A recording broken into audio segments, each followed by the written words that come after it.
Tetap berdiri, tepuk tangan yang meriah untuk kemuliaan Raja kita. Lebih meriah lagi, katakan haleluya. Coba lihat kanan kiri sebentar, katakan, kamu sungguh diberkati Tuhan. Selamat Natal, selamat menikmati anugerah Tuhan. Tepuk tangan yang meriah untuk kemuliaan Tuhan. Silakan duduk kembali, saudaraku. Semalam kita sudah belajar bagaimana di tengah-tengah Natal yang penuh dengan sukacita, ternyata ada beberapa orang dalam peristiwa Natal yang justru hidup dalam penyesalan. Tetapi saudara, hari ini kita akan belajar lebih lanjut lagi, bahwa kelahiran Yesus ke dunia tidak lepas dari peran daripada Yusuf dan Maria yang mau memberi yang terbaik dari hidup mereka kepada Tuhan. Yang setuju, katakan amin. Saudara coba bisa bayangkan, ada sepasang remaja muda Yusuf dan Maria dari kota Nazaret yang saling jatuh cinta dan mereka akhirnya bertunangan. Saudara sekalian, kalau Anda ke Israel, paling tidak saudara akan juga mengunjungi kota Nazaret. Sebuah kota kecil, tetapi di sana saudara-saudara ada gereja, dua gereja yang sangat dikenal dan seringkali dikunjungi orang di kota Nazaret untuk para turis, yaitu gereja Santo Yosef atau yang dipercaya gereja Yusuf atau dulunya rumah daripada Yusuf. Lalu kemudian tidak jauh ada gereja yang bernama gereja Maria, yang dipercaya dulunya adalah rumah daripada Maria. Dan kalau Anda lihat di Nazaret, saudaraku, rumah Yusuf dan rumah Maria ternyata tidak terlalu jauh, hanya bertetangga dekat.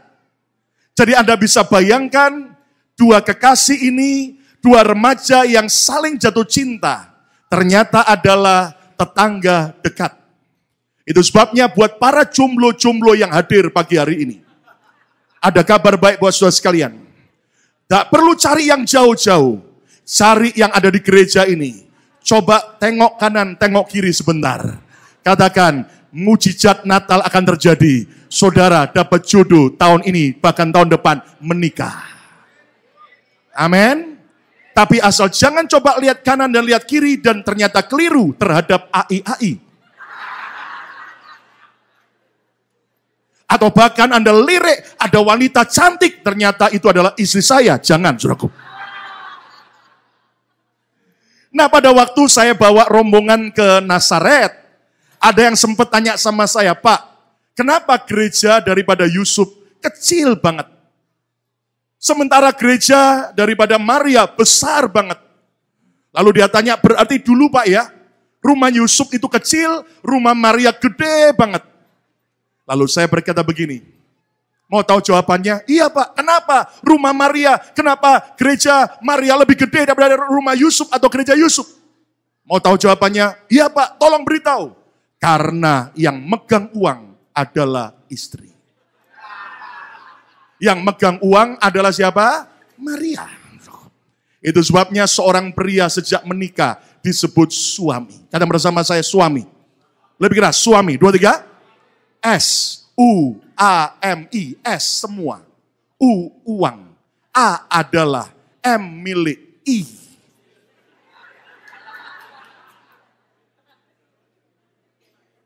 Lihat para wanita, wajahnya berkilau-kilau. Lebih berkilau daripada berlian, daripada lampu Natal, karena berkata, ini suami saya begitu pelit pendeta. Beberapa pria suami tegang. Masa Pak, suami adalah, semua uang adalah milik istri.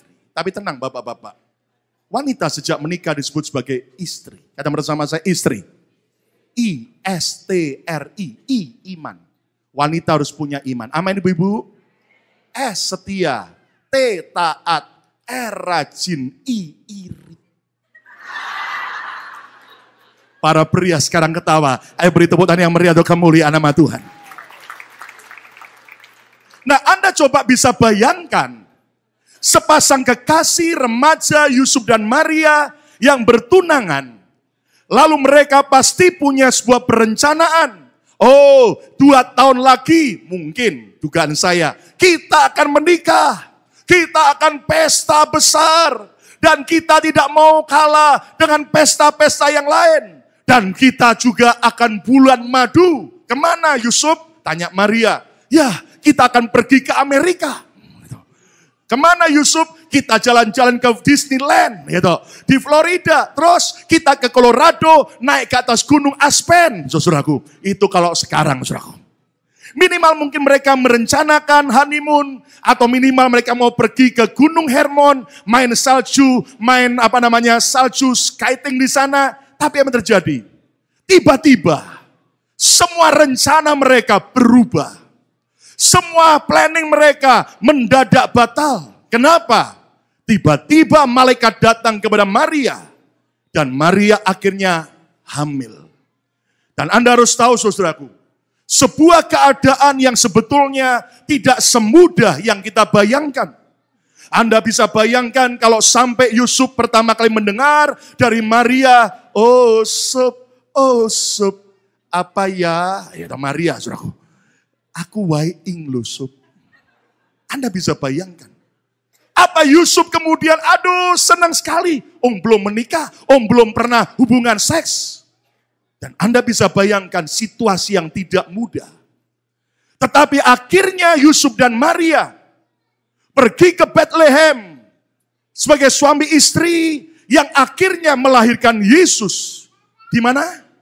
Di kandang domba. Nah, saudara sekalian, bagaimana Yusuf dan Maria bisa memberi yang terbaik dari hidup mereka kepada Tuhan? Ayo di Natal tahun ini, jangan cuma sibuk hadiah apa yang aku dapat tahun ini. Tapi mari kita belajar, mau punya sebuah tekad. Biar di Natal 2015 ini, aku punya keputusan, aku mau memberi yang terbaik kepada Tuhan Yesus. Yang percaya, tepuk tangan yang meriah untuk kemuliaan Raja kita, amin. Judul khotbah hari ini adalah Give My Best. Ucapkan 2, 3. Give my best. Hari ini kita belajar dari Yusuf dan Maria. Bagaimana agar kita bisa memberi yang terbaik dari hidup kita kepada Tuhan. Nah, kalau Anda dan saya belajar dari hidup Yusuf dan Maria, ternyata paling tidak kita akan belajar hari ini ada 3 rahasia. Bagaimana kita bisa memberi yang terbaik kepada Tuhan. Rahasia yang pertama adalah kita harus bisa menang atas diri kita sendiri.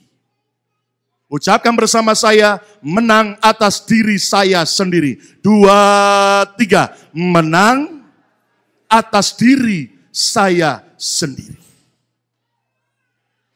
Tahukah saudara sekalian, musuh terbesar dalam hidup ini bukanlah tantangan kita, bukanlah iblis, tapi musuh terbesar dalam hidup ini adalah diri kita sendiri.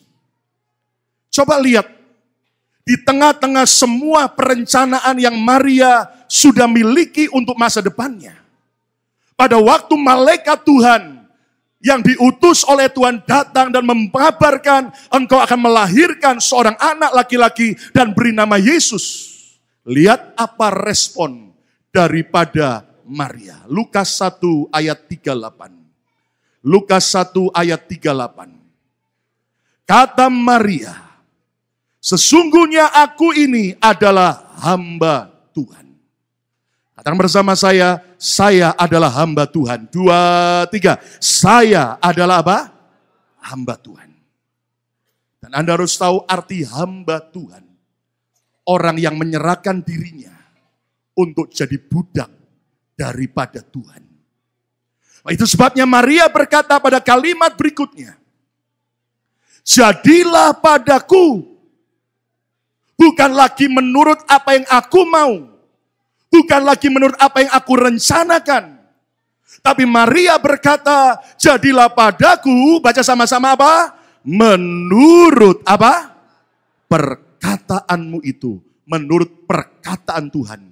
Lalu malaikat itu meninggalkan dia. Kalau kita mau memberi yang terbaik bagi Tuhan. Dan saya yakin semua kita adalah orang-orang yang punya kerinduan untuk memberi yang terbaik. Tapi seringkali saudaraku, kita di tengah jalan akhirnya mulai berhenti dan tidak memberi yang terbaik bagi Tuhan. Kenapa?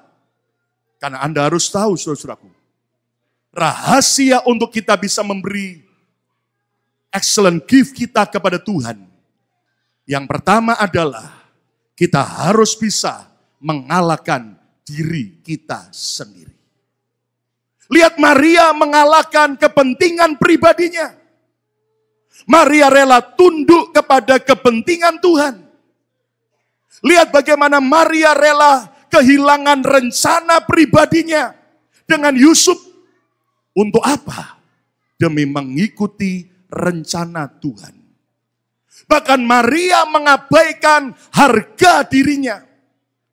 Saya yakin waktu itu Maria sempat dihina, bahkan ditolak oleh Yusuf. Dan Anda tahu itu sebuah keadaan yang tidak mudah. Bahkan Maria tiba-tiba menjadi bahan gosip, bahan gunjingan dari kota Nazaret, kota yang kecil. Anda harus tahu saudaraku, kota Philadelphia Amerika ini jauh lebih besar dibanding kota Nazaret. Tapi Anda tahu, bayangkan di kota ini saja jarum jatuh, satu kota cepat dengar. Yang namanya gosip. Anda tahu apa arti gosip? Apa? Itu yang lama. Gosip, G-O-S-I-P. G golongan. O orang. S sedang. I iblis. P pakai. Coba lihat kanan kiri katakan. Lu jangan mau dipakai sama setan.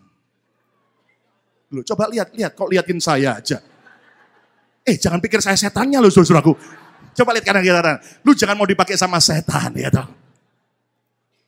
Anda bisa bayangkan juga, bahkan akhirnya Maria dihina, dipermalukan. Tetapi justru juga akhirnya dia melahirkan bayi di kandang domba. Saudara coba bisa bayangkan, semiskin-miskinnya kita, sejelek-jeleknya kita, minimal saudara lahir di rumah sakit. Minimal saudara lahir di tangan bidan. Gak pernah saudara lahir di tangan tukang masak, saudaraku. Tapi bisa bayangkan, Maria harus melahirkan di kandang domba. Yang kotor, yang bau. Dan Maria rela melakukan semua itu. Karena dia berhasil mengalahkan dirinya sendiri. Tepuk tangan yang meriah untuk kemuliaan Raja kita. Satu hari ada seekor lalat yang begitu gesit sekali kalau dia sedang terbang. Dan lalat ini begitu sombong sekali. Dan dia berkata, saya adalah binatang yang paling hebat, paling cepat dan cekatan. Lalu apa yang terjadi? Si lalat mendatangi seekor rusa yang lagi merumput di hutan itu.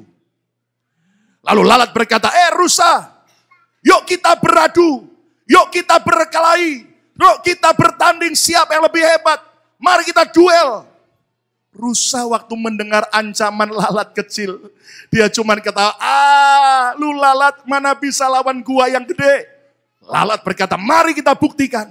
Anda tahu saudara, lalat dengan rusa mulai beradu.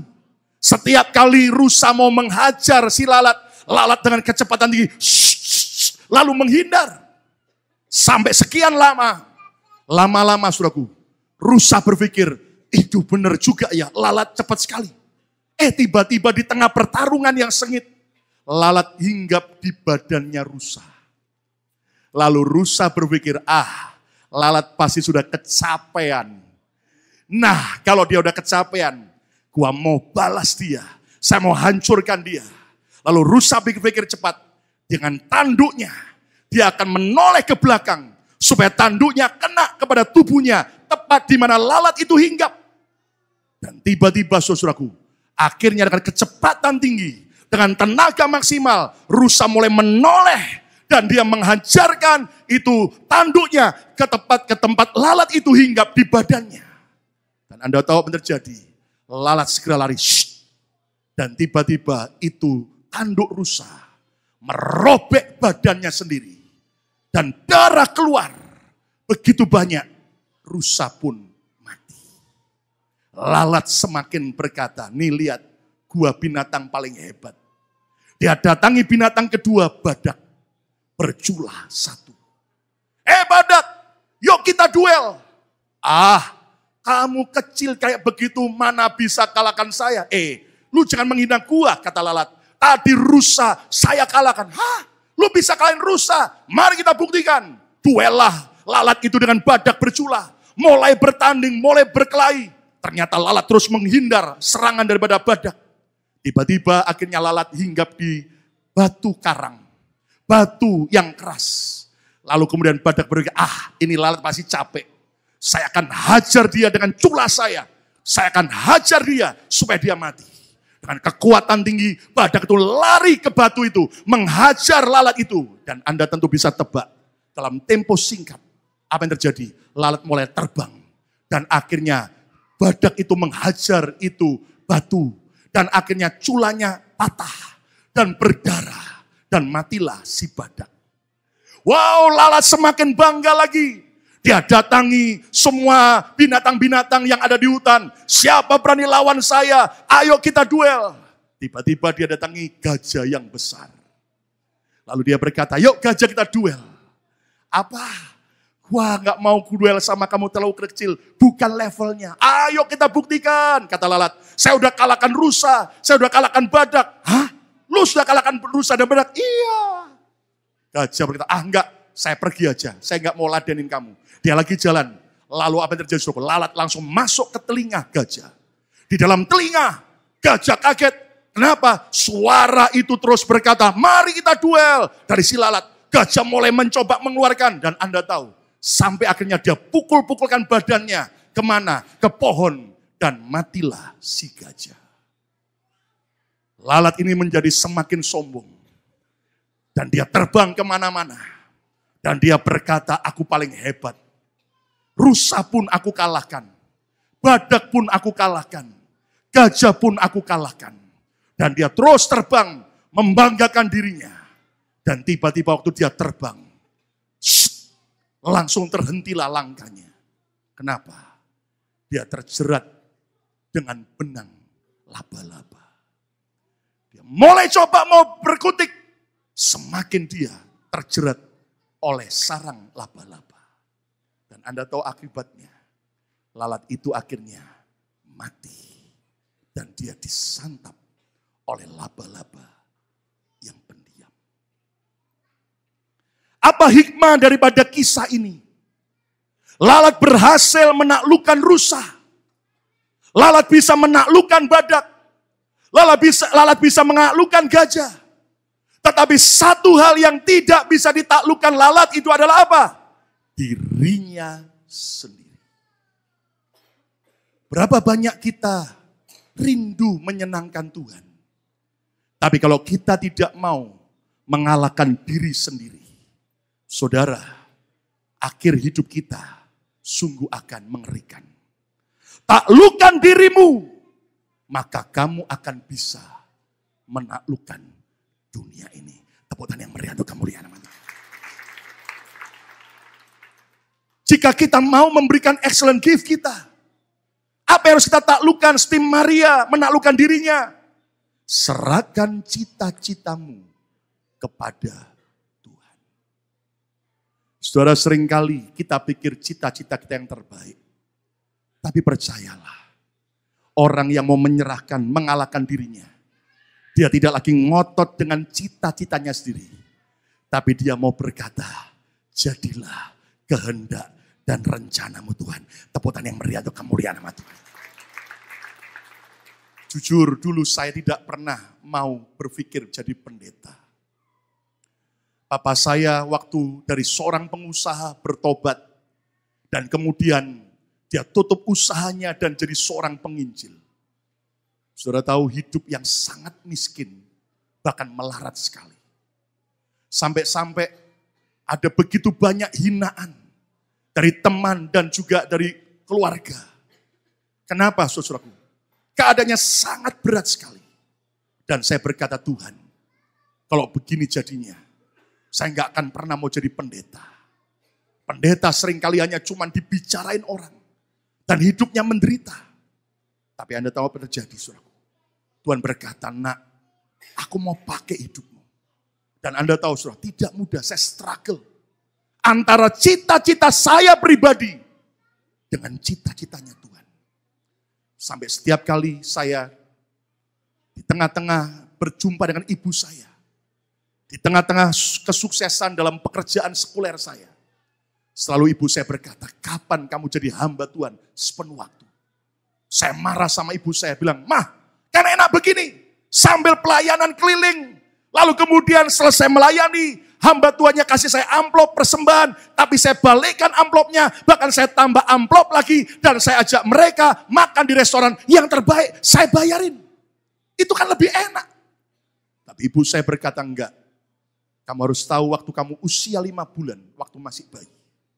Anda harus tahu sebesar ini, saya juga pernah jadi bayi, saudara. Saya hampir mati karena muntaber. Dan di rumah sakit itu selang begitu banyak. Orang tua saya berlutut di kaki Tuhan. Dan berkata, Tuhan kalau kau buat Lukas bisa panjang umur. Kami serahkan dia jadi hamba Tuhan sepenuh waktu. Dan Anda tahu, akhirnya saya belajar menyerah kepada kehendak Tuhan. Karena cita-cita dan kehendak kita tidak penting. Kehendak dan rencana Tuhan yang terpenting dalam hidup kita.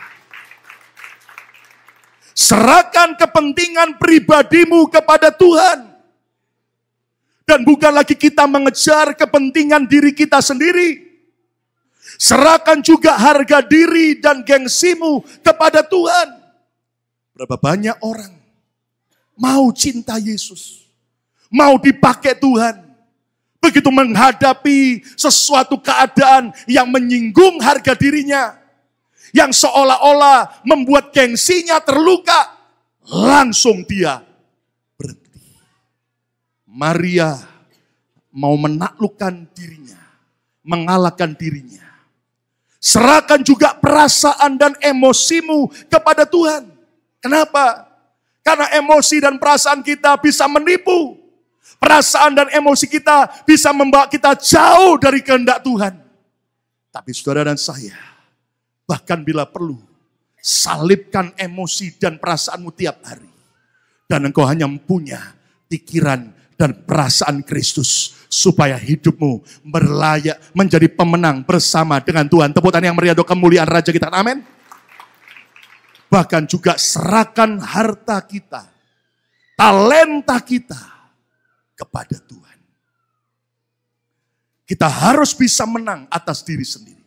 Ucapkan bersama saya harus bisa menang atas diri sendiri. 2, 3, saya harus bisa menang atas diri saya sendiri. Ada seorang pria, seorang bapak ke supermarket dengan anak putranya. Dan anak laki-laki ini nuakalnya bukan main. Dan di dalam supermarket, ini anak buat onar terus. Dia kalau mau minta coklat, ayahnya berkata tidak boleh. Itu satu rak coklat dibuang semua sama dia.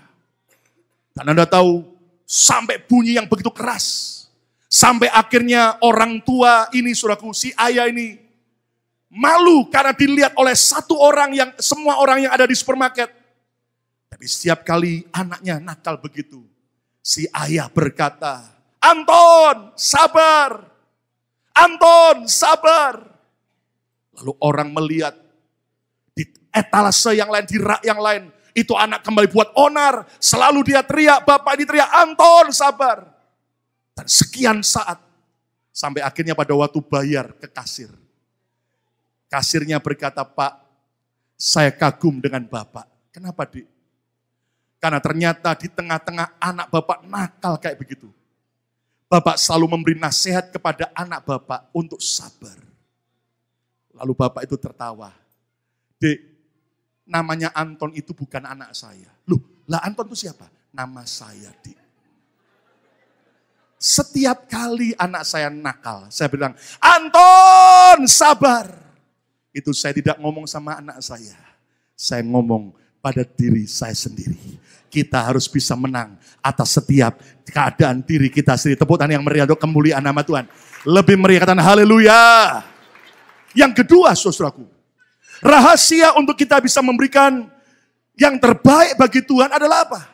Menang atas tantangan dan godaan. Menang atas tantangan dan godaan. Coba lihat apa yang dialami oleh Yusuf dan Maria. Tantangan dan godaan yang begitu sukar.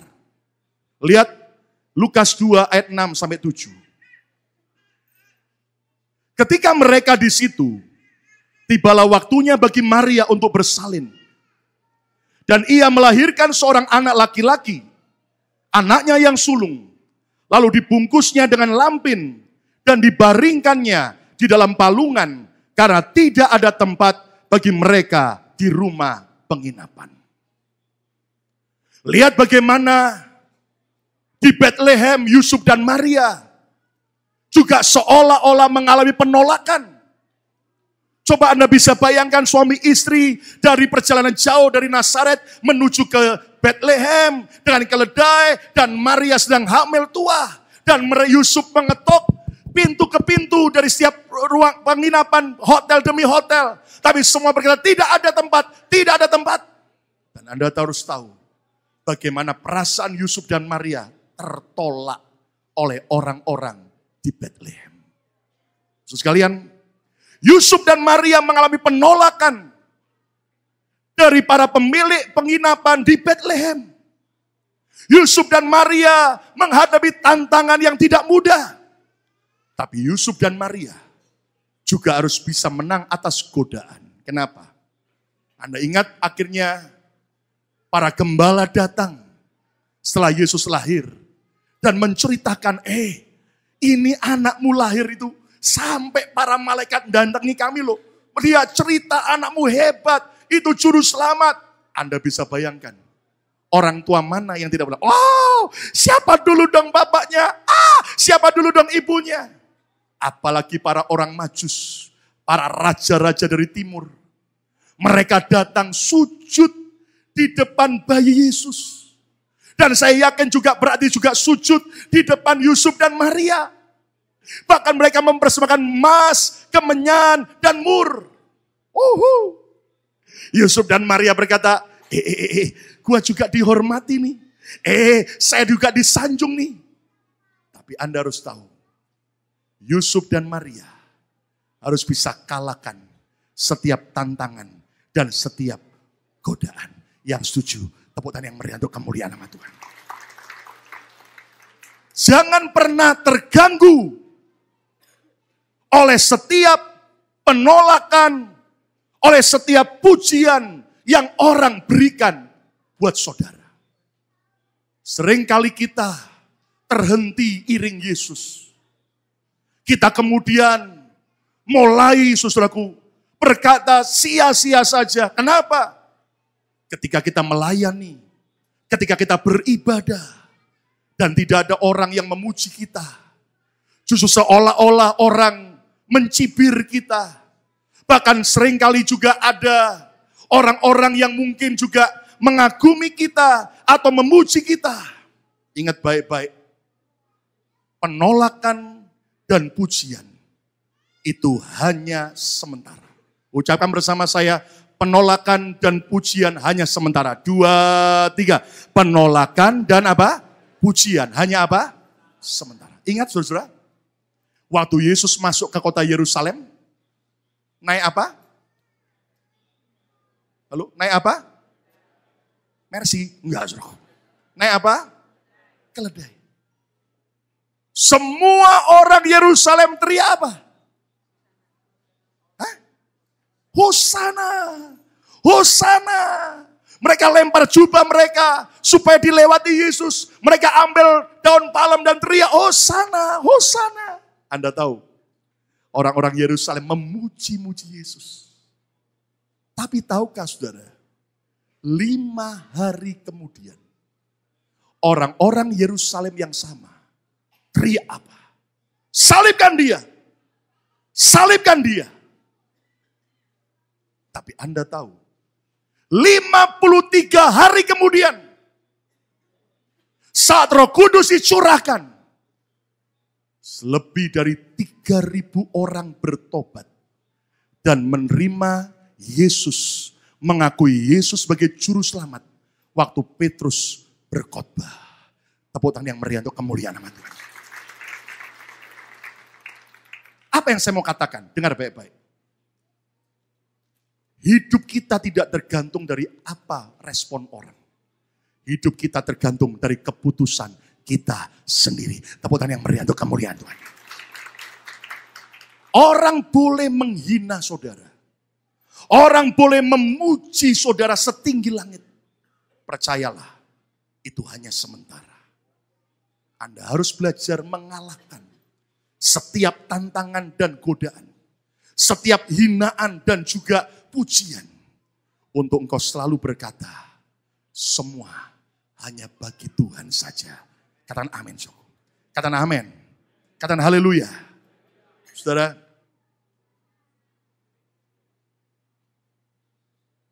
Abraham Lincoln, salah seorang presiden Amerika yang sangat dikenal.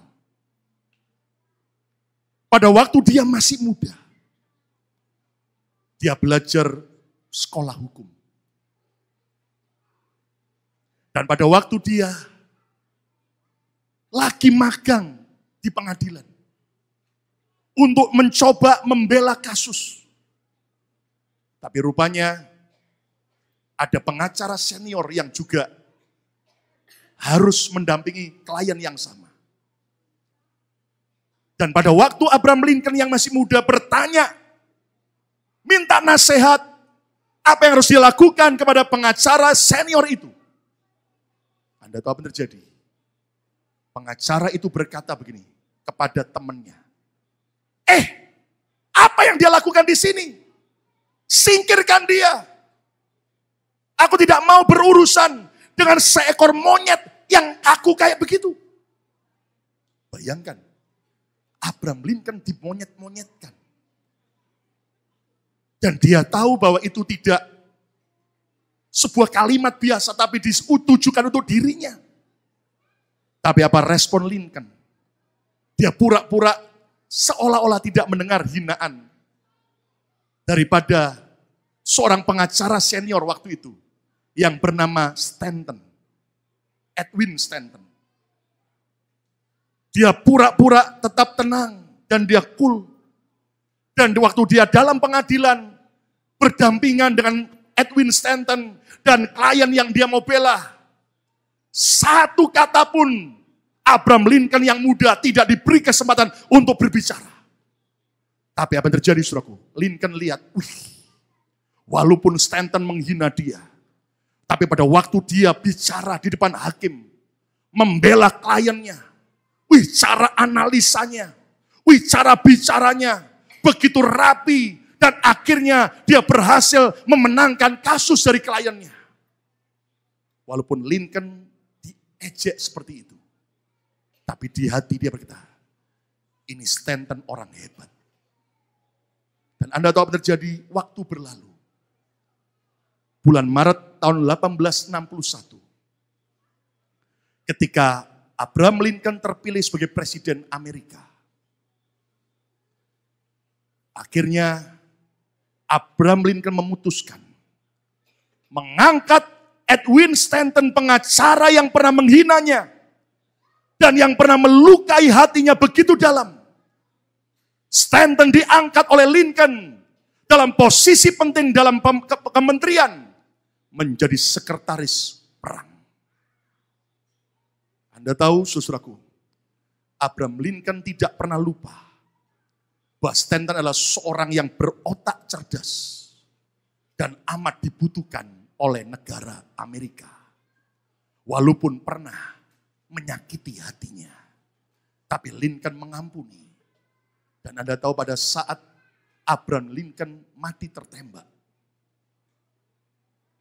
Edwin Stanton dia berkata, Lincoln merupakan mutiara yang terbaik dari abad ke abad. Tepuk tangan yang meriah untuk kemuliaan. Abraham Lincoln berhasil mengalahkan hinaan. Dan dia tidak mau terkalahkan oleh semua tantangan. Saudara dengar baik-baik. Saya yakin ikut Yesus tidak mudah. Ada banyak ejekan, ada banyak juga mungkin sanjungan. Mari kita berkata, semua tidak penting. Yang penting, jadilah kehendak Tuhan. Tepuk tangan yang meriah untuk kemuliaan Tuhan. Yang ketiga, yang terakhir. Senang dengan kata terakhir. Rahasia Yusuf dan Maria yang harus kita teladani supaya bisa memberi yang terbaik adalah apa? Bukan hanya dia menang atas dirinya. Bukan hanya dia menang atas tantangan dan juga godaan. Tapi yang ketiga, kita harus menang atas teror dan intimidasi. Kata bersama saya, menang atas teror dan intimidasi. 2, 3. Menang atas teror dan apa? Intimidasi. Lihat ayat yang terakhir. Matius 2 ayat 16. Ketika Herodes tahu bahwa ia telah diperdayakan oleh orang-orang Majus itu, Raja Herodes sangat marah. Lalu ia menyuruh membunuh semua anak di Bethlehem dan sekitarnya. Yaitu anak-anak yang berumur 2 tahun ke bawah. Sesuai dengan waktu yang dapat diketahuinya dari orang-orang Majus itu. Dan Anda tahu target utama adalah Herodes mau membunuh Yesus. Dari lahir saja, Yesus sudah harus menghadapi teror dan intimidasi. Yusuf dan Maria sebagai orang tua juga harus bisa mengalahkan setiap teror dan intimidasi. Dengar baik-baik saudaraku. Saya percaya 2016 adalah tahun di mana Tuhan curahkan berkat dan kemurahannya yang ajaib buat saudara dan saya. Yang percaya lebih meriah lagi, katakan haleluya. Katakan haleluya. Tapi setan berusaha menghentikan kita dengan apa? Dengan teror dan intimidasi. Lihat iblis sedang mengintimidasi kita, menteror kita dan berkata, enggak mungkin kamu bisa berhasil. Lihat masalahmu terlalu parah. Lihat keadaanmu enggak mungkin bisa ditolong. Dengar bagi saudara dan saya hari ini, berita Natal berkata apa? Lihat pesan Natal kepada Maria dan Yusuf. Pada awal pertama, Lukas 1 ayat 30. Yuk kita baca sama-sama. Lukas 1 ayat 30. 2, 3 keras. Kata malaikat itu kepadanya apa? Kurang keras. Ulang lagi 2, 3. Jangan takut. Lebih keras lagi 2, 3.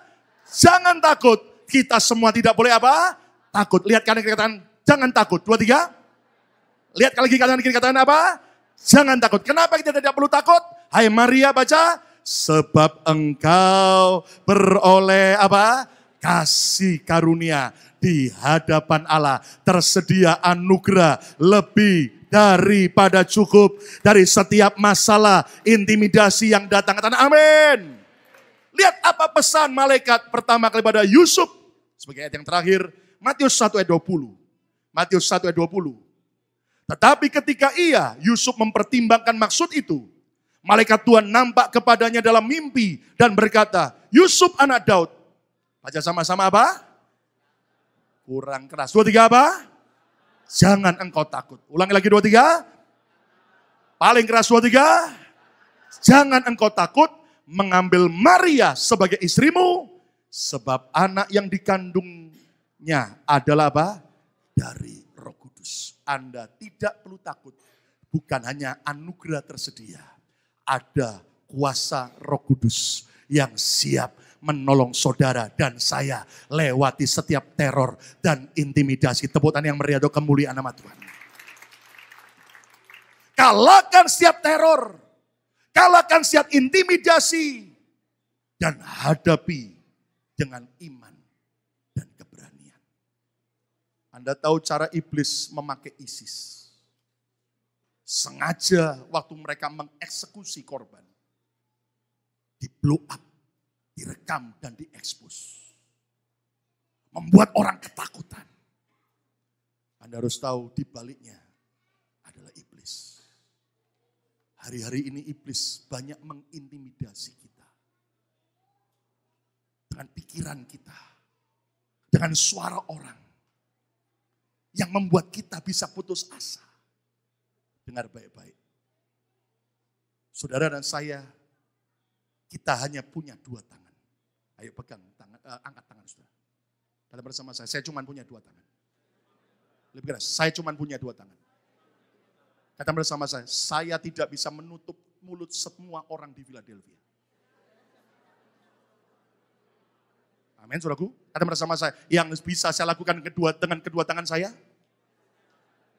lipat tangan, berdoa kepada Tuhan, dan tutup 2 telinga saya. Engkau akan jadi pemenang bersama Tuhan. Ada 3 suami muda ketemu di rumah sakit bersalin. Belum pernah punya pengalaman. Mereka panik karena 3 istri mereka masing-masing di dalam rumah sakit bersalin. Cemas, nunggu sekian lama. Tiba-tiba terdengar suara tangisan bayi. Ohe, ohe. 3-tiganya pandang-pandangan. Anak siapa yang lahir? Dokter keluar. Pak Anton, saya dokter. Selamat Pak, anak Bapak lahir. Oh terima kasih dokter. Tapi Pak Anton, saya mau tanya dulu. Kata dokter, kenapa Pak dokter? Pak Anton kerja di mana? Saya kerja di perusahaan kacang 2 kelinci dokter. Oh selamat Pak, makanya anak Bapak kembar 2. 2 pria yang lain pandang-pandangan. Dokter keluar lagi. Pak Amer, saya dok. Bapak kerja di mana? Semen 3 roda dok. Selamat Pak Amer, anak Bapak kembar 3. Mendengar itu pria yang ketiga langsung pingsan. 2 pria muda kaget kenapa pingsan. Dikipasin, dikasih minyak angin, minyak apapun juga saudaraku, minyak pengurapan sampai bangun. Kenapa kamu pingsan? Aku takut. Loh kenapa? Aku takut. Kenapa? Karena aku kerja di Auto 2000.